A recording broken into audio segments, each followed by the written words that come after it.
อนอบน้อมต่อพระรัตนตรัยแก้วเจ้าสามประการ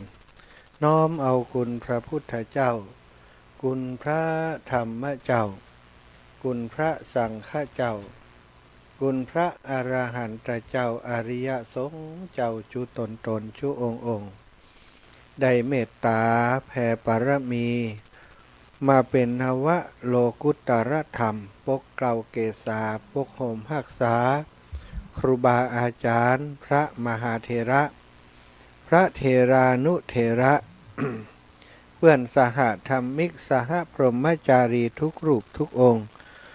ปกห่มหักษาศรัทธาสาธุชนคนดีเท่าแก่อีป่ออีแม่ทั้งหลายที่ติดตามรับฟังรายการสารธรรมยามค่ำตั้งสถานีวิทยุว่ายังได้เอ่ยอันเดียวมันกระดับอันเดียวมันกระดับท่านไม่แหกใจมือถือถ่ายเฟซบุ๊กไม่เอาจัดตั้งมือถือเอาก็ได้น่าจะเป็นเรื่องของอันนั่นเจมันเป็นเรื่องของไวรัสน่าเอามือถือ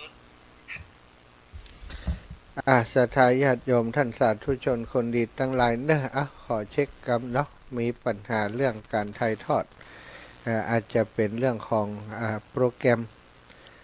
ถ่ายทอดขออนุญาตปิดทาง Facebook ไลฟ์ก่อนกันแล้วกันเนอะ